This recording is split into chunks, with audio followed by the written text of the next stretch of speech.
휴머노이드 로봇 많이 보셨어요? 전부 다 무릎을 살짝 구부리고 있어요. 살랑살랑살랑 흔들어요. 저희가 하고 싶은 건 그런 게 아닙니다.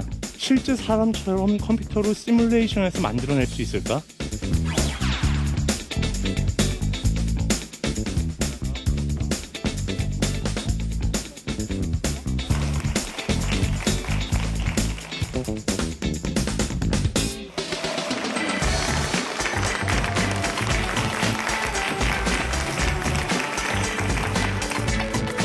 쉽고 재미있는 과학 이야기 사과나무의 저는 유시연입니다. My precious 하면 혹시 뭐가 떠오르세요? 잘 알고 계시네요. 그렇습니다. 반지의 제왕의 골룸이죠. 이 골룸은요, CG 컴퓨터 그래픽으로 만들어낸 캐릭터라고 합니다. 게다가 요즘 만화, 영화, 애니메이션을 보고 있노라면 정말 사람이 움직이는 것처럼 너무 자연스러운 움직임으로 이 캐릭터들이 움직이는 걸 볼 수 있는데요. 과연 이건 어떻게 만드는 걸까요? 이 자연스러운 애니메이션의 비밀을 오늘 강연자께서 여러분들께 밝혀드릴 겁니다. 서울대학교의 이재희 교수님, 여러분 큰 박수로 맞아주시기 바랍니다.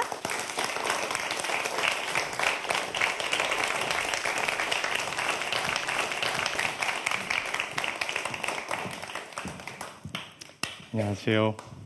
네, 교수님 안녕하세요. 반갑습니다. 안녕하세요. 네. 반갑습니다. 제가 처음에 막 굉장히 재밌는 얘기처럼 막 애니메이션 얘기하고 골룸 얘기하고 그랬는데 막상 교수님께서 오늘 해주실 얘기는 인체운동학이라는 왠지 들으면 잠이 올 것 같은 제목입니다. 어떤 이야기인가요? 실제로 방금 말씀하신 영화를 제작하는 것하고 밀접한 관련이 있는 연구 주제입니다. 말 그대로 사람은 어떻게 움직이는가를 연구하는 학문이죠. 사람이 뛰고 걷고 균형을 유지하고 춤추고 운동하는 모든 그 과정들이 일어나는 어떻게 그런 움직임이 만들어지는가를 연구하는 분야입니다. 그런 거는 몸치만 아니면 잘 움직여지는 것 같긴 한데 어쨌든 학문적으로는 어떻게 되는지 오늘 교수님 강연을 통해서 한 수 배워보도록 하겠습니다. 박수를 청해 듣죠?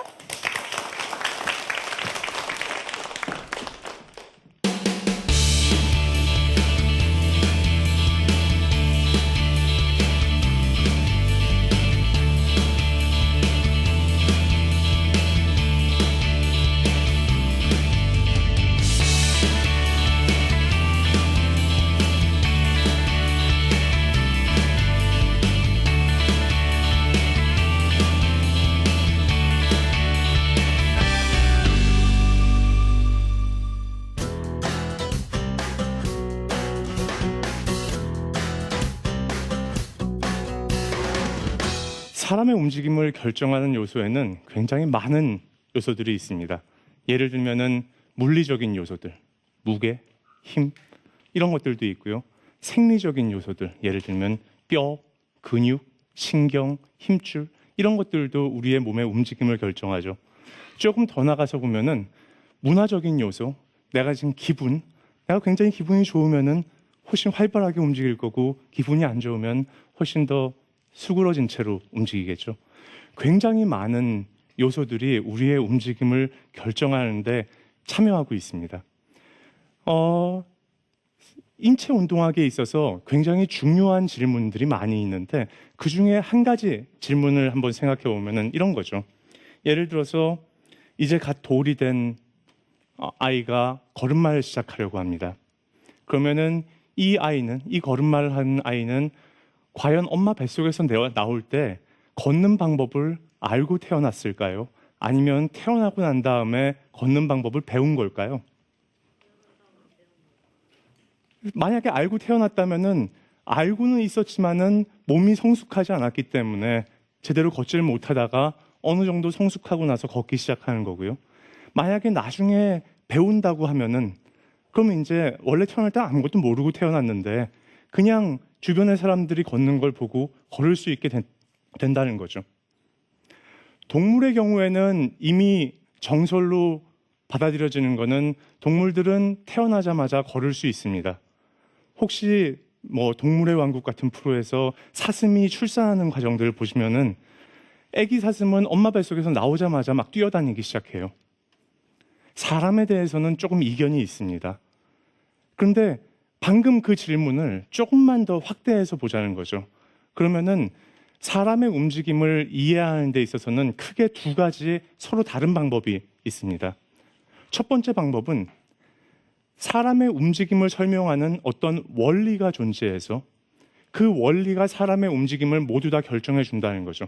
여기서 말하는 원리라는 거는 수식일 수도 있고 어떤 규칙일 수도 있고 어떤 저처럼 컴퓨터를 전공하는 사람들은 알고리즘이라고 표현하는 절차일 수도 있고 무엇이 됐든지 간에 간결하게 쓰여질 수 있는 형태로 사람의 움직임을 설명할 수 있는 무엇이 바로 원리죠. 예를 들면은 뉴턴의 운동 방정식 F=ma가 있으면은 뉴턴의 운동 방정식도 틀림없이 사람의 움직임 중에 어떤 일부분을 설명해 줍니다. 하나의 원리죠. 조금 더 나가서 보면은 예를 들면은 최적화의 원리가 있습니다. 간단하게 설명하면 이런 겁니다. 사람이란 원래 게으른 존재이기 때문에 내가 어떤 행동을 할 때 어떤 목표가 생기면은 그 목표를 이루기 위해서 최소한의 힘만을 쓰든지 최소한의 노력만을 기울이든지 혹은 최소한의 칼로리만을 소모하려고 할 수도 있다는 거죠. 그런 것들이 사람의 움직임을 설명해주는 원리입니다. 이런 것 외에 또 다른 관점에서 바라봤을 때 사람의 움직임을 설명하는 방법은 사람은 그렇게 복잡한 걸 이해하는 존재가 아니고 그냥 사람은 과거에 한번 본 적이 있었던 것을 따라하고 있을 뿐이다 라고 설명할 수도 있어요. 이 어린아이가 일어나서 걷는 거는 다만 자기 아빠가 걷는 걸 바라보고서는 내가 발을 이렇게 옮겨서 하면은 서서 걸을 수 있구나 라고 그냥 깨달는다는 거죠. 어느 게 사실인지 지금 이 자리에서 설명드리려고 하는 것은 아니고 아마도 반쯤은 이쪽이 반쯤은 저쪽이 두 가지가 섞여 있을 거다라고 상상을 하고 있습니다.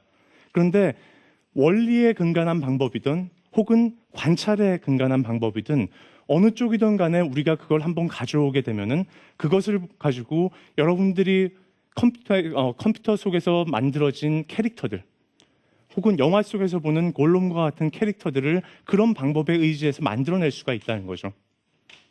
전통적으로는 원리에 근간한 방법들이 기본적인 그 과학의 역사 속에서의 전통적인 방법입니다. 근래에는 이 관찰에 기반한 방법들이 생기기 시작했죠. 그 관찰에 기반한 방법 중에 대표적인 게 여러분들 혹시 보셨을지 모르겠지만은 모션 캡처라는 겁니다.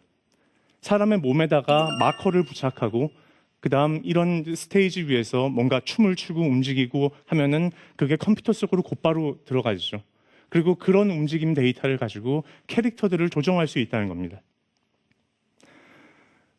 제가 했던 연구는 이 두 가지 관찰에 기반한 방법과 원리에 기반한 방법들이 어떻게 잘 융합돼서 쓰여질 수 있는가에 대해서 연구를 하고 있습니다. 그런 과정 중에서 몇 가지 배운 것들이 있죠. 두 가지를 합쳐졌을 때 합치는 방법들이 하나가 아니고 굉장히 다양할 수 있다는 거죠.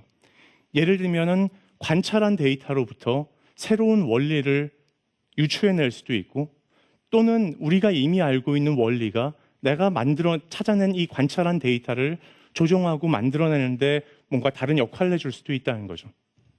오늘은 그 중에서 몇 가지만 보여드릴 겁니다.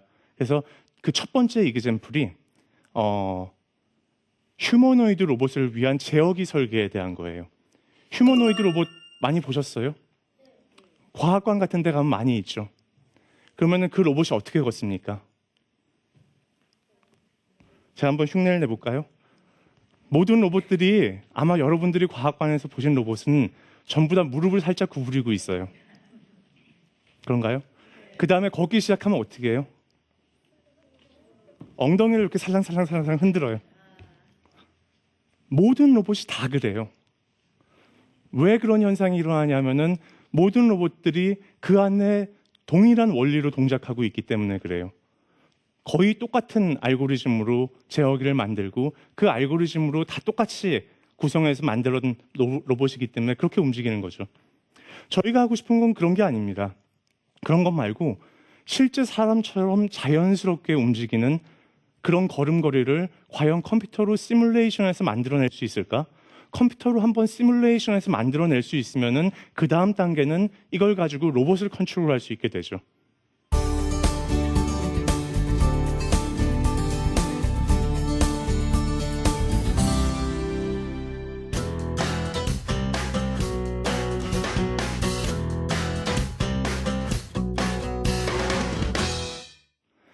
왼쪽에 보시는 것은 실제 사람의 움직임을 모션 캡처한 데이터입니다. 그리고 오른쪽에 보시는 것은 그걸 컴퓨터로 시뮬레이션해서 재현한 것이에요.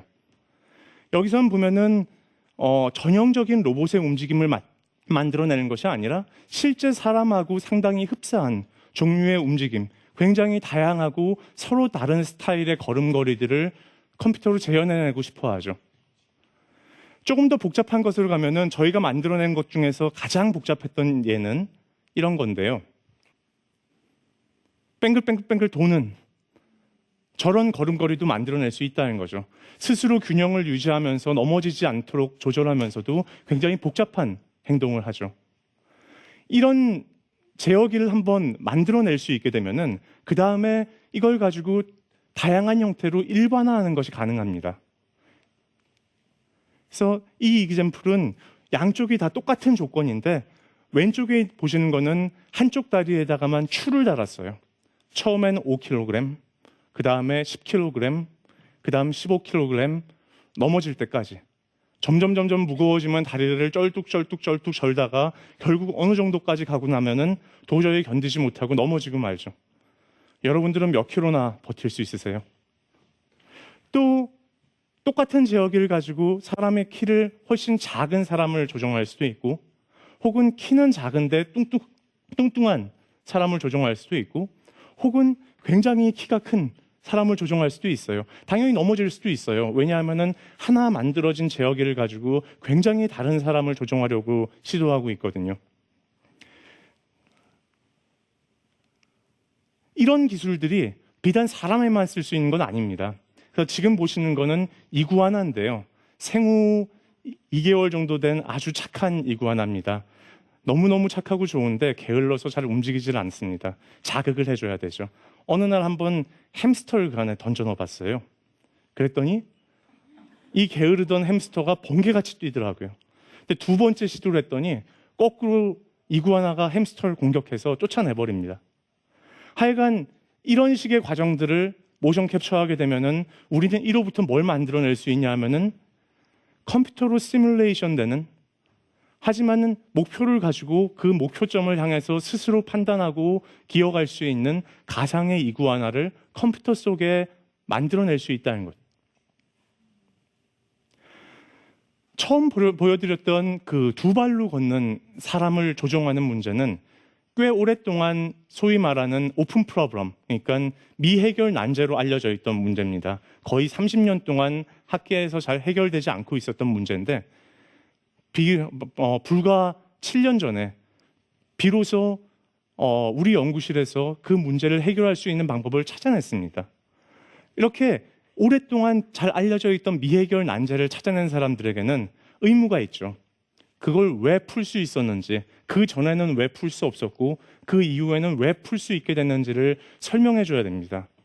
그래서 저는 설명을 어떻게 하냐 하면은 사람이 그 원래 로봇을 컨트롤하는 그 방법들은 굉장히 단순화된 수학적 모델을 가지고 그것들을 모두 다 보여줬었어요. 그러니까 아주 단순화된 모델을 가지고 하면은 간단한 수식으로 균형을 잡는 모든 것들을 설명할 수 있었다는 거죠. 그런데 이게 점점 더 복잡해져서 좀 더 사실적인 움직임을 만들려고 하면은 문제가 점점 더 어려워졌다는 겁니다. 그런데 우리가 한 거는 전혀 반대 방향으로 가고 있어요. 모션 캡처 데이터 속에는 굉장히 사실적인 움직임이 들어 있습니다. 그런데 사실적인 움직임 속에는 이미 그 걸음걸이의 균형을 유지하는 많은 비밀들이 들어가 있다는 거죠. 그래서 실제로 걸음걸이가 더 사실적이 됐다는 것이 문제를 해결하는 해결책이었다는 겁니다. 한 가지만 더 보여드리면은 저희는 비슷한 과정들을 하늘을 나는 새를 가지고도 하고 있습니다. 그래서 지금 보시는 거는 비둘기인데요. 마법사들이 마술을 부릴 때 쓰는 그런 비둘기예요.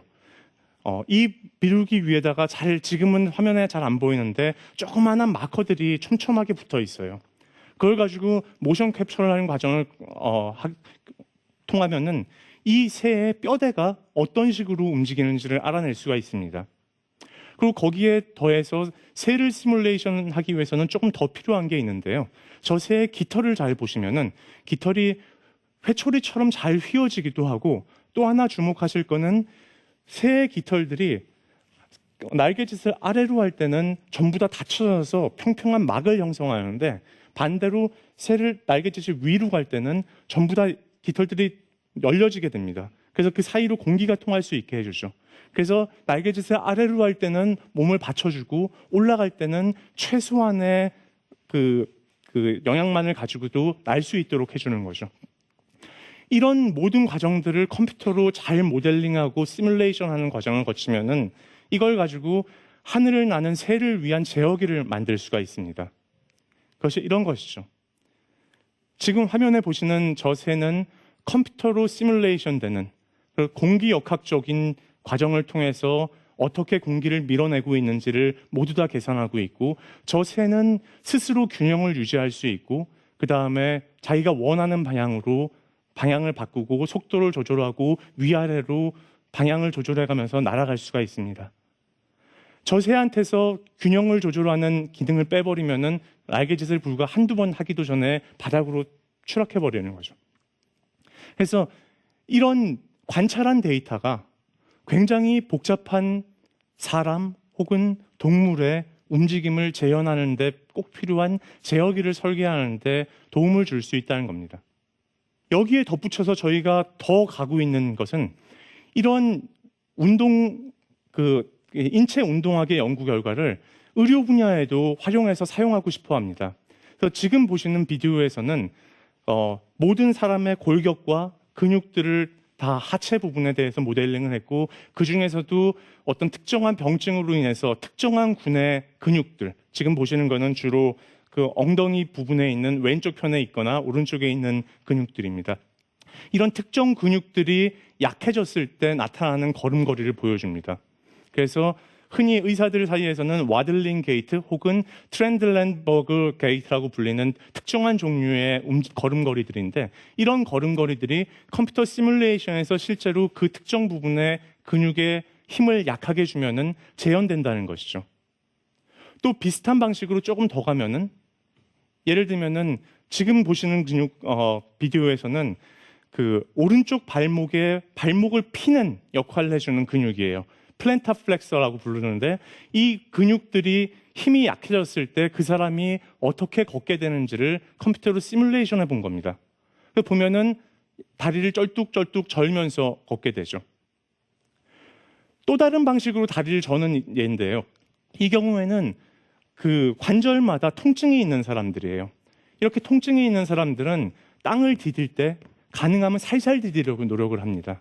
최소한도의 압력만을 받아야지 내가 통증이 줄어드니까요. 그러면은 또 역시 똑같이 걸음을 절게 되는데, 다리를 저는 방식이 두 가지가 서로 다르다는 거죠. 이게 의미하는 바는 뭐냐 하면은, 이 인체 운동학의 기술이 새로운 의료 분야에 적용돼서 새로운 환자가 병원을 찾아오면은 그 사람의 움직임을 관찰한 데이터로부터 이 사람이 어떤 분야에 어떤 그 병증을 가지고 있는지 예측할 수 있을 거라는 거죠.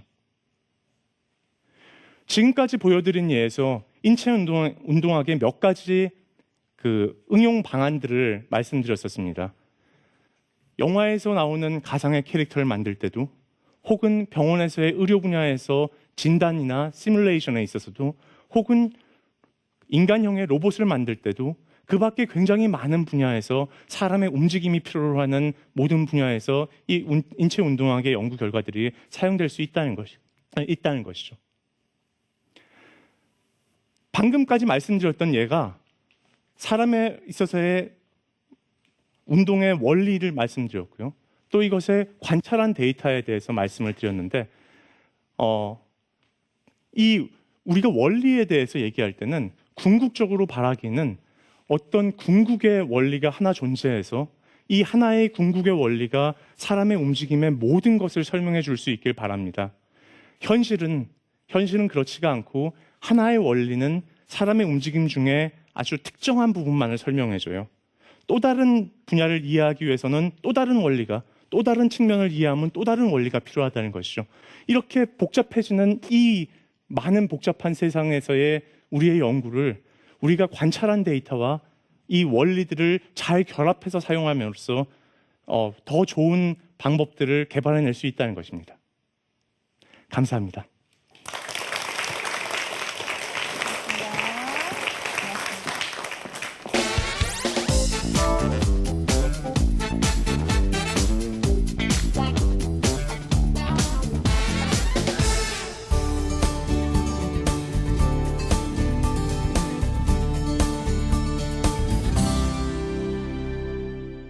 네, 이재희 교수님 강연 잘 들었습니다. 예전에는요, 왜 로봇 댄스라고 혹시 기억나세요? 네.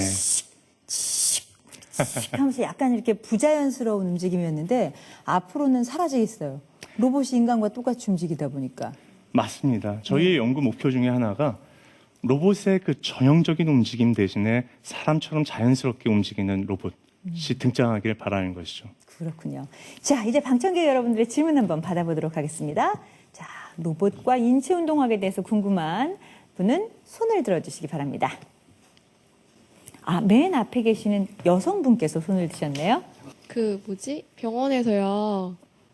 온몸에 마비된 환자가 눈으로밖에 의사를 표현을 못해서 뭐 컴퓨터로 그거 눈동자 움직임을 체크를 해서 뭐 의사 표시를 한다고 하잖아요. 혹시 이 분야 이쪽 방금 강의하신 그게 거기에도 적용이 돼서 그렇게 된 건가요? 실제로 적용이 됩니다. 그래서 방금 말씀하신 분야는 그 사람의 모든 움직임이라는 게 실제로 그 명령은 전부 우리의 두뇌로부터 내려오죠. 두뇌로부터 척추를 따라서 우리 근육들을 움직이기 위한 커맨드가 내려오면은 그것이 이 움직임을 만들어내게 되는데 실제로 하나의 간단한 움직임을 만들어내도 굉장히 간단한 움직임을 만들기 위해서도 굉장히 많은 근육들이 움직여줘야 됩니다. 그래서 사람이 생각이 어떤 움직임으로 가는지를 이 매핑을 찾는 문제, 그 다음에 그 명령이 다시 근육들로 내려가는 이 관계를 찾는 게 지금 우리가 가지고 있는 가장 큰 과학적인 문제 중에 하나입니다. 그럼 제가 이 말씀을 듣고 궁금한 걸 하나 여쭤보도록 하겠습니다. 그 모션 캡처를 할 때 몸에 그 마커라고 하는 센서 이런 걸 붙이시잖아요. 네. 그러면은 이거를 그냥 아무 데나 이렇게 붙이는 건지 한 사람이 움직인다고 하면 개수도 궁금하고요. 뭐 이렇게 붙이는 위치가 정해져 있는지 그것도 좀 궁금해요. 꼭 정해져 있는 건 아닙니다. 네. 그래서 필요한 만큼 붙이면 되는데 움직임을 아주 간단하게만 알고 싶으면은 불과 10개 이내에 마커만 붙여서도 모션 캡처를 할 수가 있고요. 더 많이 붙이는 경우에 예를 들어서 근육이 튀어나오거나 뭐 몸이 흔들흔들하거나 뱃살이 좀 있으면 배가 흔들흔들하거나 이런 것까지 다 캡처하고 싶으면은 그보다 훨씬 많은 개수, 예를 들면 300개 내지 400개 정도의 마커를 쓰기도 합니다. 한 사람한테요? 그렇죠. 예. 마커로 뒤집어 쌓이겠네요. 그렇죠. 그렇게 하면은 예를 들어서 입을 하고 움직였을 때 움직여지는 부분, 뭐 몸이 움직이는 것, 근육이 부풀고 줄어드는 것 이런 것들을 전부 다 캡처해낼 수 있습니다. 혹시 머리카락에도 머리카락에는 잘 안 붙이는데요. 네. 왜냐하면 마커도 무게가 있는데 이 마커를 달게 되면은 머리카락이 아래로 이렇게 쳐져 버리겠죠. 네. 그런 것 때문에 머리카락엔 잘 안 붙입니다. 아, 그럼 털을 컴퓨터 그래픽으로 재현하는 건 어려운 일이겠네요. 그렇죠. 그런 건 이제 시뮬레이션 하는 과정을 통해서 재현을 하게 됩니다. 네, 알겠습니다. 오늘 아주 재미난 강의를 해주신 우리 이재희 교수님께 여러분 박수 한번 부탁드리겠습니다. 네. 고맙습니다. 네, 오늘 강연을 들으면서 인간의 행동을 똑같이 모방하는 애니메이션이나 이런 시뮬레이션 기술이 상당히 빠르게 발전하고 있구나라는 걸 알 수 있었습니다. 앞으로는 저하고 똑같이 움직이는, 저하고 똑같이 말하는 로봇도 기대할 수 있을 것 같죠? 상상을 현실로 만드는 힘, 그게 바로 과학이 아닌가 싶습니다. 사과나무 오늘 준비한 수업 여기까지고요. 전 다음 주에 다시 인사드리겠습니다. 고맙습니다.